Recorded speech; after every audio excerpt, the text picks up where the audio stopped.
खुशखबर खुशखबर खुशखबर. सोलापूरकरांसाठी आता मनोरंजन घेऊन आले आहे खुशखबर. लहान चिमुकल्यांसाठी 100 रुपयात 5 खेळणे. यात मिकी माऊस, जम्पिंग जपांग, ड्रॅगन, वॉटर बोट आणि ट्रेन.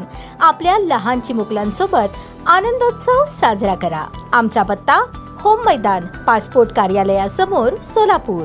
आषाढी वारीच्या अनुषंगाने पंढरपूर शहरात येणाऱ्या लाखो भाविकांना सुरक्षित व दर्जेदार अन्नपदार्थ मिळावेत यासाठी अन्न व औषध प्रशासन विभागाने 14 जुलै 2026 पर्यंत शहरात धडक तपासणी मोहीम राबवली. या मोहिमेत 217 आस्थापनांची तपासणी करून 172 नमुने घेतले असून 3 आस्थापनांना तात्काळ व्यवसाय बंद करण्याचे आदेश देण्यात आले आहेत. अन्न व औषध प्रशासनाच्या अधिकाऱ्यांनी पंढरपूर शहरातील हॉटेल्स, मिठाई दुकाने, फरसाण केंद्रे, खानावळी, प्रसाद विक्रेते अशा 217 आस्थापनांची अचानक तपासणी केली. तपासणी दरम्यान विविध खाद्यपदार्थांचे 172 नमुने विश्लेषणासाठी घेण्यात आले. निकृष्ट दर्जा आणि स्वच्छतेच्या अभावामुळे 3 आस्थापनांना तात्काळ व्यवसाय बंद करण्याचे आदेश देण्यात आले. त्यात मंगलमूर्ती मिसळ व भेळ, 3 रस्ता, Shegaon Dumala, taluka Pandharpur, hotel Swara and Chinese centre, Shegaon Dumala, taluka Pandharpur आणि हॉटेल श्री विष्णू सहस्त्रनाम, शेगाव दुमाला, तालुका पंढरपूर यांचा समावेश आहे. आषाढी एकादशी निमित्ताने पंढरपुरात देशभरातून लाखो वारकरी दाखल होत असतात. भेसळयुक्त, निकृष्ट दर्जाचे किंवा उघड्यावरील अन्नपदार्थांमुळे भाविकांच्या आरोग्यास धोका निर्माण होऊ नये यासाठी प्रशासनाने विशेष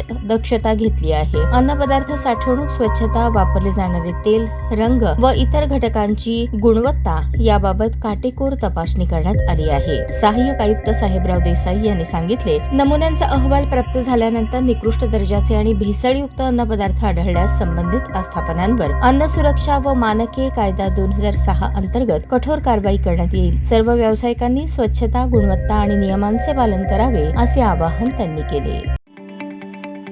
ताज्या बातम्या पाहण्यासाठी प्राईम महाराष्ट्र न्यूज चॅनलला सबस्क्राईब करा.